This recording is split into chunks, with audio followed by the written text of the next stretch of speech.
नमस्कार। ओशो ने महावीर के बारे में एक बात बताई कि जिस समय उनको महानिर्वाण मिला, जब उनके जीवन की ज्योति ऊपर हुई, उस दिन अमावस था।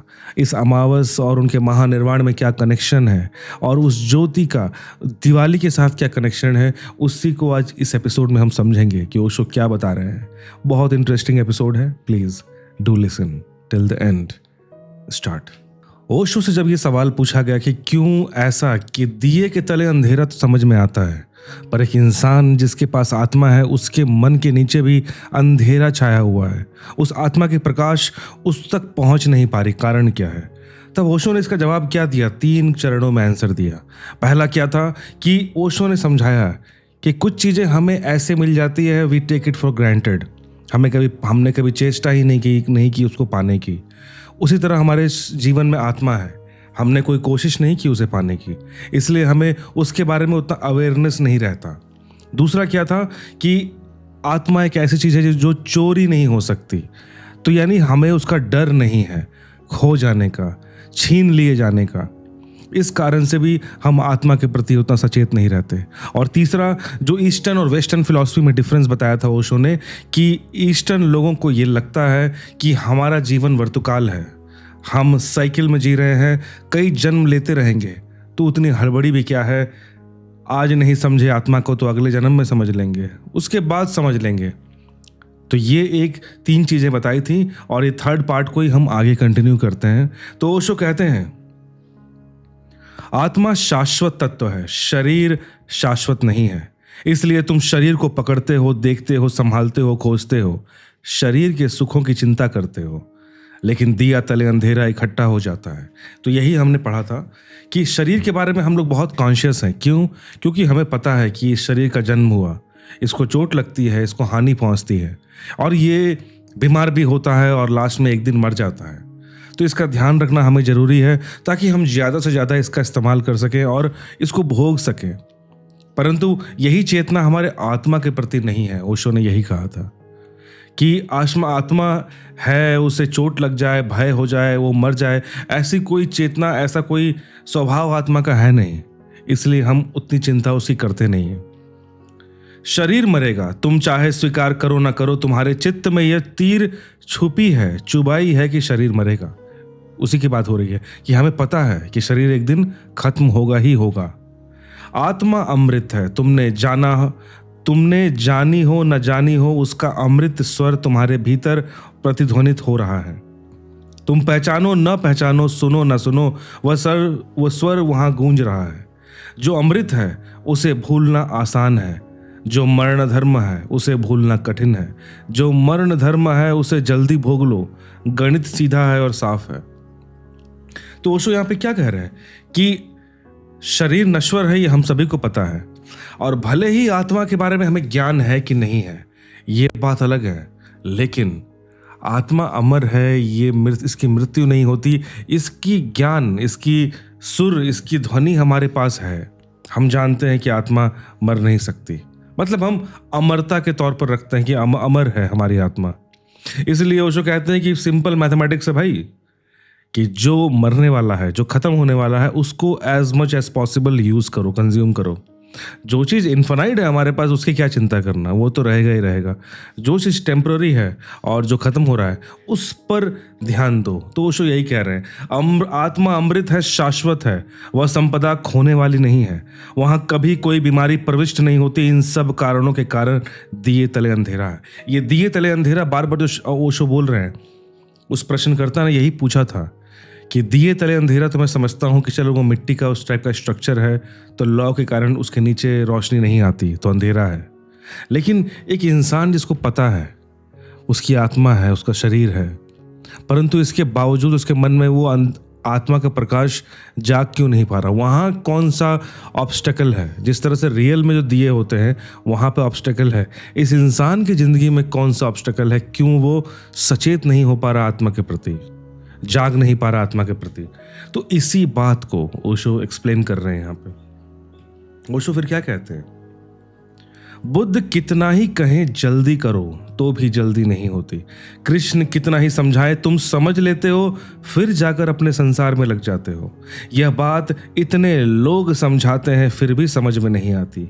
शरीर के संबंध में कोई भी नहीं समझा रहा, फिर भी समझ में आता है कि भोग लो, ये सदा सदा नहीं रहने वाला। तो कितनी बढ़िया बात बोला कि बुद्ध समझा के चले गए, कृष्ण समझा के चले गए कि यार आत्मा के बारे में सचेत हो, फर्क नहीं पड़ता अपने को। कितने बड़े से बड़े लोग समझा के चले गए, लेकिन शरीर के बारे में शायद ही कोई समझाया हो, लेकिन फिर भी हम बचपन से ही सचेत होने लगते हैं अपने शरीर के बारे में। और इसलिए हम कोशिश करते हैं कि सारे के सारे जो भोग हैं, सारे के सारे जो ऐश्वर्य आराम, वो हम as much as possible, as soon as possible उसको एंजॉय करें, उसको ले लें। ये सारे कारण अगर ठीक से देख लोगे तुम्हें समझ में आएगा कि क्यों चेतना की धारा बाहर की तरफ बह रही है, भीतर की तरफ नहीं। क्यों तुम बाहर की तरफ देख रहे हो और भीतर के लिए नहीं। क्यों तुम धन खोज रहे हो, पद खोज रहे हो, संसार खोज रहे हो, आत्मा परमात्मा मोक्ष नहीं। तो इससे ओशो एक ही बात बोल रहे हैं कि तुमको यहीं से एक बात समझ में आ जानी चाहिए कि भाई लोग जो हैं वो बाहर मुखी क्यों है। क्योंकि बाहर मुखी मतलब क्या है, जो हमारा फिजिकल एग्जिस्टेंस, जो हमारा आराम है, जो चीज़ हम भोगना चाहते हैं, एवरीथिंग इज एक्सटर्नल। और जो आंतरिक चीज़ें हैं, आत्मा परमात्मा, ये सब चीज़ों से हम अनभिज्ञ हैं। क्यों? क्योंकि हमें लगता है कि उसके लिए बहुत वक्त है हमारे पास, उसके लिए भाई जन्म जन्म मिलने वाले हैं हमें। पर इस शरीर मरता रहता है भाई। इस शरीर अगर पैदा हुआ है तो भाई इसकी जो भूख है वो पूरा करो। आत्मा को हम देखा जाएगा बाद में, परमात्मा के लिए ठीक है अगले जन्म में देख लेंगे। ये एक साइकोलॉजिकल साइकिल है जो हम ह्यूमन बीइंग में चल रहा है। बिल्कुल स्वाभाविक घटा है यह दिया तले अंधेरा, बिल्कुल स्वाभाविक है। यह वैसे ही है जैसे साधारण मिट्टी के दिए के नीचे अंधेरा होता है, ऐसे ही तुम्हारे नीचे अंधेरा है। तो ओशो ने फाइनली यही बोला कि जिस तरह मिट्टी के दिए के तले अंधेरा है, उसी तरह तुम्हारे अंदर भी है। तुम में और उसमें ज़्यादा अंतर है नहीं। यह अंधेरा कब तक रहेगा? जब तक तुमने स्वयं को शरीर माना है, यह अंधेरा रहेगा। इस लाइन का मतलब क्या हुआ? जब तक तुमने स्वयं को शरीर माना है तब तक अंधेरा रहेगा। क्यों बोल रहे हैं ओशो? वो यही बोल रहे हैं कि तुम्हारी जो पूरी चेतना है, तुम्हारी जो पूरी कॉन्शियसनेस है, वो तुम्हारी जो फिजिकल बॉडी है उसके ही अराउंड घूम रहा है। अच्छा एक बात समझो यार, ओशो ये नहीं बोल रहे कि तुमको शरीर त्याग देना है या भी शरीर इंपॉर्टेंट नहीं है। प्रॉब्लम क्या होता है ना कि जब भी हम कोई चीज़ किसी गुरु के मुख से सुनते हैं तो अक्सर हमें लगता है कि अच्छा है ओशो बोल रहे हैं शरीर इंपॉर्टेंट नहीं है, इसको छोड़ दो। ऐसा नहीं बोल रहे हैं वो सिंपली बोल रहे हैं कि तुम्हारी जो दायरा है, तुम्हारा जो सोचने का नज़रिया है, वो एक शरीर तक ही सीमित रह जा रहा है। इसीलिए तुम सिर्फ बाहर ही देख पा रहे हो, अंदर की ओर झांक नहीं पा रहे हो। जहाँ आत्मा परमात्मा की खोज शुरू होती है वहाँ पे हम जा नहीं पा रहे हैं। ओशो यही कह रहे हैं यहाँ पे कि जब तक तुमने स्वयं को शरीर माना है, यह अंधेरा है कि हमें लगता है कि मैं कौन हूँ, ये फिजिकल बॉडी, दैट्स ऑल। तो ओशो यही कह रहे हैं कि तुम्हारी जो दायरा है ना वो बहुत सीमित है। इस कारण से प्रॉब्लम है। जब तक दिया है तब तक अंधेरा रहेगा ही। दिया मतलब दैट बॉडी, जो भी जो दिए, जो मिट्टी का दिया होता है, इस टाइप का होता है ना मिट्टी का दिया, ये स्ट्रक्चर ऐसा यहाँ पे लॉ रहता है। तो ये जो मिट्टी का जो दिया है, इसके नीचे जो अंधेरा अंधकार छाया हुआ है, वो क्यों आया हुआ है? वो मिट्टी का जो स्ट्रक्चर है उस कारण से ही आया हुआ है। दैट बॉडी ऑफ दैट दिया, उसी के कारण अंधकार बना हुआ है। तो ओशो यही कह रहे हैं कि जब तक दिया है तब तक अंधेरा है। दिया मतलब क्या? वो शरीर। जब तक तुम्हारी सोच उस शरीर तक ही सीमित है तब तक वो अंधेरा रहेगा ही रहेगा। जिस दिन तुम अपने फिजिकल बॉडी के बियॉन्ड कुछ चीज़ देखना, महसूस, जानना शुरू कर दोगे, वो अंधेरा धीरे धीरे छटना शुरू होगा। ज्योति अकेली हो फिर उसके नीचे कोई अंधेरा नहीं रहेगा। मतलब ज्योति अकेले हो मतलब वो अगर बॉडी हट गया तब वो प्रकाश 360 डिग्री में होता है, हर तरफ होता है। तो बोल रहे हैं कि जो दिया है वही तुम्हारा शरीर है, वही ऑब्स्टेकल है कि तुम्हारी सोच उस शरीर रूपी ऑब्स्टेकल में बार बार अटकी हुई है, रुकी हुई है। और ज्योति सहारे से है। मतलब जो तुम्हारी जो चेतना है वो एक सहारे पर अटक गई है, शरीर के सहारे पर। थोड़े देर को सोचो, ज्योति मुक्त हो गई अकेले आकाश में, उसके चारों तरफ प्रकाश होगा। लेकिन ज्योति दिए के सहारे है, दिया तो ज्योति नहीं है। तो सिंपली यही बोलना चाह रहे हैं कि जो ज्योति है, जो लौ है, जो आत्मा की प्रकाश है, वो शरीर नहीं है, लेकिन तुमने उस आत्मा, उस शरीर के साथ जो बांध रखा है, जाने अनजाने में तुमने जो अपना पूरा एग्जिस्टेंस, तुमने अपनी जो पूरी चेतना को इस फिजिकल बॉडी के अराउंड जो बांध दिया है, तो वो जो लौ है ना, वो बंद सी गई है उस मिट्टी के दिए के साथ। और वो जो लौ है, जब तक वो मिट्टी का दिया वहां एग्जिस्ट करेगा, वो अंधकार उसके नीचे रहेगा ही रहेगा। इसलिए बोल रहे हैं कि जैसे ही मैं बोल रहे हैं, इमेजिन करो, थोड़ी देर को सोचो, ज्योति मुक्त हो गई अकेले आकाश में, तो जो दिया है, अगर सपोज करो वो दिया गायब हो जाए मिट्टी का, सिर्फ वो लौ बचे, तो ऐसा कभी नहीं हो सकता कि उसके नीचे अंधेरा हो। इन द सेम वे, अगर तुम्हारी जो सोच है वो केवल शरीर को क्रॉस कर जाए, फिर वो अंधकार नहीं रह सकता। जितनी जगह दिया घेरेगा उतनी तो अंधेरा रहेगा ही। इसलिए बड़ी विरोधाभासी घटना घटती है। दिया सबको प्रकाशित कर देता है और खुद अंधेरे में डूबा रहता है। तुम सबको देख लेते हो, बस खुद के दर्शन नहीं कर पाते। तुम सबको समझ लेते हो, बस एक ही अनसमझा रह जाता है, वह तुम स्वयं हो। तो जिस तरह से दिए का एक प्रॉपर्टी है ना कि हर तरफ रोशनी पर खुद के तले अंधेरा, इन द सेम वे हम चूंकि आत्मा से जब कटे हुए हैं, शरीर तक ही सोच रहे हैं, तो हमारी जो दृष्टि होती है वो बाहर मुखी हो जाती है, बाह्य मुखी। तो उसके बाद हम बाहरी हर चीज देखने को तैयार हैं, हर कुछ समझने को तैयार है, हर कुछ खोजने को तैयार है, पर शायद हम भीतर न कभी झांकना चाहते हैं, न देखना चाहते हैं, न समझना चाहते हैं। बस जो बाहर दिख रहा है, जो बाहर समझ रहे हैं, बस वही। तुम सबकी सहायता कर देते हो, बस एक असहाय रह जाता है, क्योंकि तुम देख ही नहीं पा रहे हो ना भीतर, तो भाई असहाय तो रह ही जाएगा वो। तुम चारों तरफ संपत्ति के ढेर लगा लेते हो, बस भीतर एक खालीपन, एक निर्धनता रह जाती है। ये सारे के सारे सेंटेंस एक ही बात ओशो एम्फसाइज करना चाह रहे हैं। जब तक ज्योति शरीर के सहारे है, जब तक तुमने समझा है कि मैं शरीर हूं, जब तक कि ज्योति को यह भ्रांति है कि वह दिया है, मिट्टी का दिया है, जब तक ज्योति ने साफ साफ नहीं पहचान लिया कि दिया मिट्टी है और मैं मिट्टी नहीं, आत्मा अग्निधर्म है, शरीर मिट्टी है, तो बोल रहे हैं कि वो अंधकार तब तक रहेगा जब तक उस ज्योति को ये उस मिट्टी के दिए से जुड़ा हुआ है। जब तक तुम ये नहीं जान जाते कि जो आत्मा है वो अग्निधर्म है और जो मिट्टी है वो तुम्हारा शरीर है, इसको तब तक आप सेपरेट नहीं कर पाओगे, तब तक वो अंधकार तो रहेगा ही रहेगा।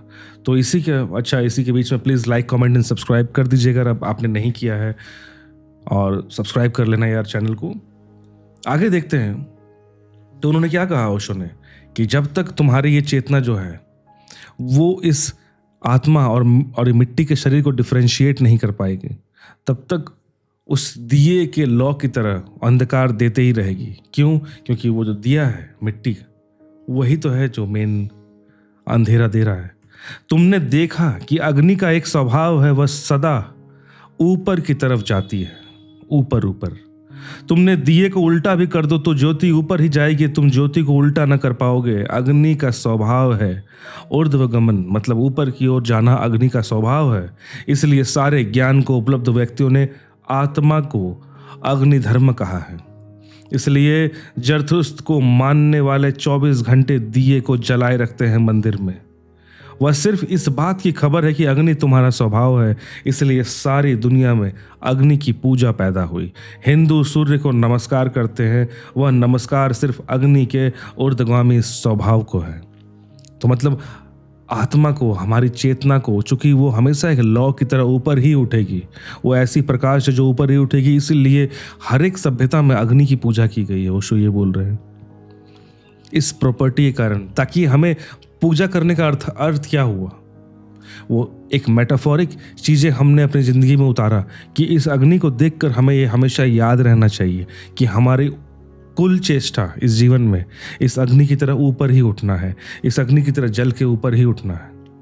वो प्रकाश, वो ज्ञान का प्रकाश, वो स्वयं का ज्ञान पाकर हमें ऊपर ही उठना है।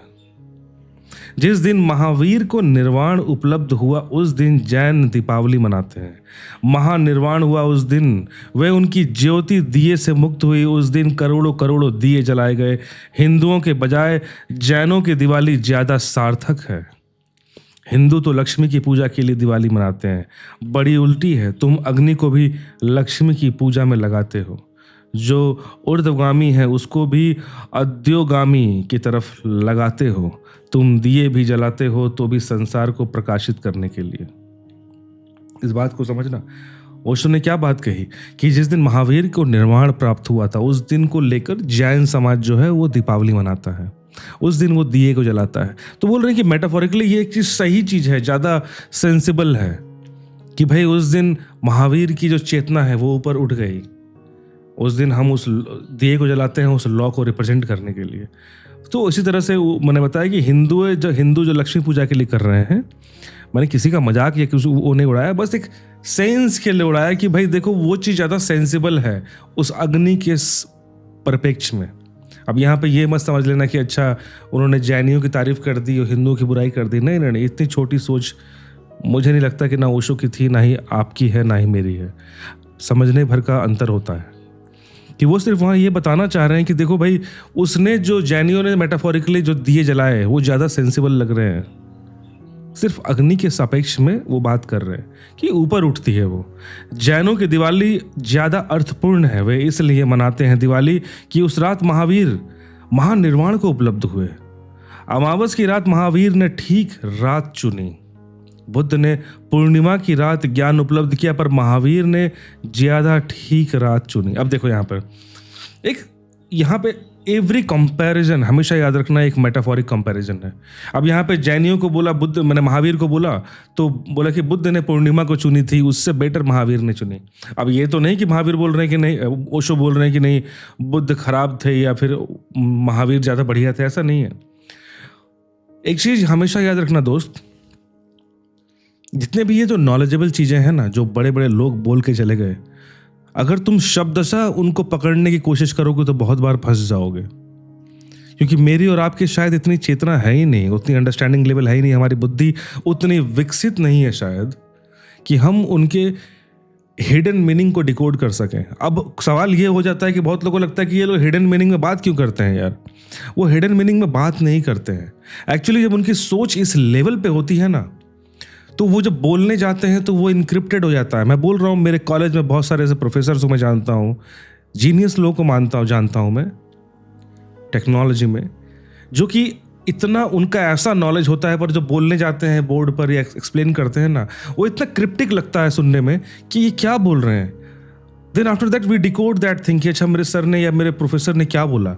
And when we able to decode that thing कि अच्छा गुरुजी ये बोल रहे थे, डॉक्टर साहब ये बोल रहे थे, प्रोफेसर ये बोल रहे हैं, देन वी रियलाइज कि अच्छा वो इंसान किस लेवल पे क्या सोच रहा था और वो बच्चों को समझाने के लिए उन्होंने कितना उसको नीचे ला कर समझाया है। In the same way Osho जैसे जो भी ज्ञानी पुरुष यहाँ से गए हैं या मौजूद हैं, वो जब कुछ बोलते हैं उसको शब्दशः मत ले लेना, तो अदरवाइज अंडरस्टैंडिंग में बहुत प्रॉब्लम आएगी।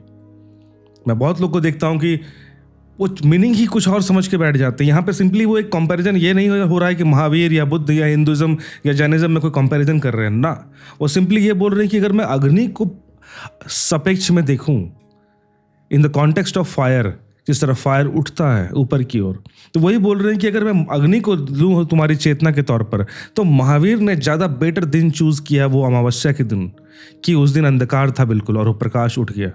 बुद्ध ने पूर्णिमा को लिया, उससे बेटर महावीर ने लिया। इसको इस तरह से समझना। लगता है कि मैंने ज़्यादा बोल दिया इस कॉन्टेक्स्ट में, पर ये चीज़ें ज़रूरी थी। महावीर ने ज़्यादा ठीक रात चुनी, अमावस की अंधेरी रात, सब तरफ अंधकार और महावीर प्रकाश हो गए। उस अंधकार में वह प्रकाश ठीक विरोध के कारण प्रगाढ़ होकर दिखाई पड़ा। एक दिया जलाओ तो जब पूर्णिमा की रात हो उसका कुछ पता नहीं चलेगा, अंधेरी अमावस में एक दिया जलाओ उसकी रोशनी बड़ी प्रगाढ़ होगी।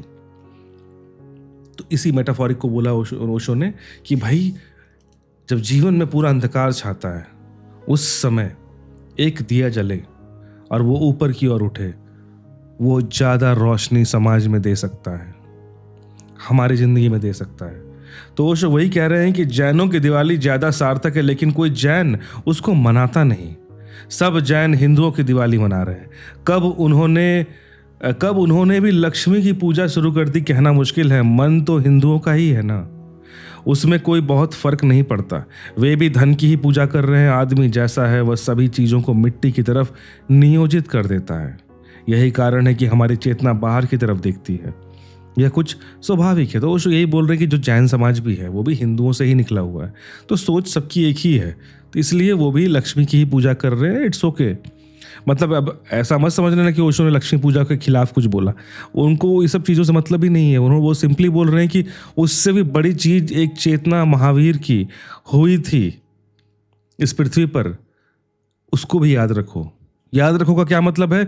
जब तुम याद रखोगे तब तुम्हें याद होगा कि अच्छा, ये चीज़ भी हमारे जीवन का लक्ष्य होना चाहिए। अपनी आत्मा को ऊपर की ओर लिफ्ट करना, एक लॉ की तरह।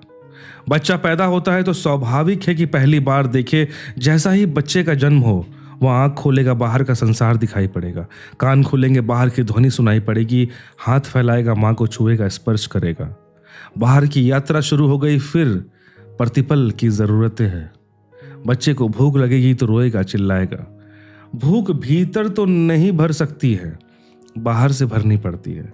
प्यास लगेगी तो रोएगा, पानी तो बाहर से ही मांगना पड़ेगा ना।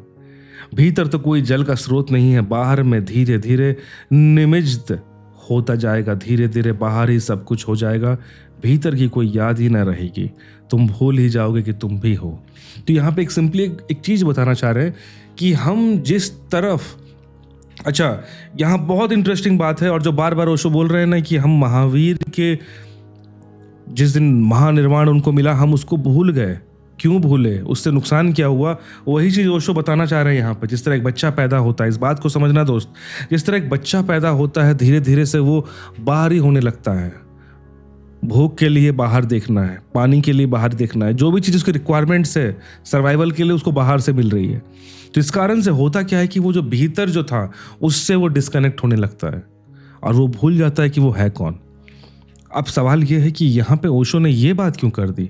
यहाँ पे सिर्फ और सिर्फ इसलिए कि वो ये बताना चाहते हैं कि जिस तरह से इंसान अपने महापुरुषों का जो इस तरह महावीर के बारे में बताई ना उन्होंने कि उनको महानिर्वाण मिला और वो चीज़ हम भूल गए। हम ऐसे ऐसे चीज़ों में लिप्त हो गए जो बाहरी चीज़ें हैं, जो सांसारिक भोग को पूरा कर रहे हैं। तो जो भीतरी भोग को पूरा करने वाला चीज़ जो था, जो भीतर का दर्शन करवाने वाला था, वो चीज़ें हम भूलने लगे। उसी की बात को एक्सप्लेन करने के लिए ओशो ने ये बात समझाई है। प्यास ही नहीं है जिसको प्यास लगती है वह भी है। भूख ही नहीं जिसको भूख दिखाई पड़ती है वह भी है। यह हाथ जो तुम्हें छूती है यही नहीं, तुम ही नहीं हो, तुम उन्हें छूता है। इस हाथ के भीतर जो छिपा है उसके बिना हाथ हिल भी नहीं सकेगा। वह भी, वह धीरे धीरे भूल जाएगा। तुम उसके आदी हो जाओगे और वह इतना शांत है कि उसका तुम्हें पता भी न चलेगा। तो ओशो बोल रहे हैं कि जिसको तुम भीतर भूल गए हो, प्यास ही नहीं जिसको प्यास लगती है वह भी है। जिसको प्यास लगी उसको तुम भूल गए। भूख ही नहीं जिसको भूख दिखाई पड़ती है वह भी है। यह हाथ जो तुम्हें छूता है यही नहीं, तुम ही नहीं इन्हें जिन्हें छूते हो। इस हाथ के भीतर जो छिपा है उसके बिना हाथ हिल भी नहीं सकेगा, वह भी है। तो मतलब बोलना चाह रहे हैं कि हमारा ध्यान जो है सिर्फ भूख पर चला गया, पर जिसको भूख लगी उसको हम भूल गए।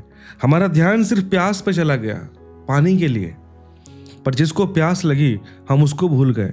हम जब किसी को छुए तो उस टच पे चला गया, जिसको छुए उस पे ध्यान चला गया। लेकिन जिसने छुआ है इस हाथ के माध्यम से, जो इसके भीतर बैठा हुआ है, हम उसको भूल गए। और धीरे धीरे धीरे धीरे जब पैदा होते हैं उसके बाद धीरे धीरे हम भूलते चले जाते हैं। तो यहाँ पे यही बोल रहे हैं उसको, जब धीरे धीरे भूल जाएंगे तुम उसके आदी हो जाओगे। That you will become habitual कि नहीं यार, I don't need that someone inside me जो रिसाइड कर रहा है, जो by birth I have been gifted, वो चीज़ मुझे धीरे धीरे भूल रहा हूँ और उसके लिए मैं हैबिचुअल हो गया कि आई डोंट केयर। और वह इतना शांत है कि जिसका तुम्हें पता भी ना चलेगा। उसकी आवाज़ इतनी धीमी है कि इस बड़े कोलाहल में जब बाहर हो रहे हो वह आवाज़ खो जाएगी। ऐसे ही है जैसे कोई बाजार में धीमे धीमे गीत गाता हो। तो ओशो बोल रहे हैं कि वो इतना शांत है जो तुम्हारे अंदर बैठा हुआ है कि उसकी आवाज़ भी तुम्हें इस बाहर के कोलाहल में, उस बाहर के शोरगुल में सुनाई नहीं देगी। एक बाजार में जहाँ भीड़ भाड़ हो, शोरगुल हो, वहाँ पे अगर कोई धीमे धीमे गीत गाए तो you won't be able to listen, है ना? तो उसी तरह हमारे भीतर की जो आवाज़ है वो हमें सुनाई नहीं देगी। अगले एपिसोड में हम अगले स्टोरी को पढ़ेंगे जो 2 फ़कीर के बारे में है। सो प्लीज़ वो स्टोरी जानने के लिए, समझने के लिए और सुनने के लिए प्लीज़ सब्सक्राइब कर ले चैनल को। मैं नेक्स्ट डे ये वीडियो अपलोड करूँगा, नेक्स्ट वीडियो को। And please like, comment and share. See you in the next video. Till then stay healthy, stay happy, piece.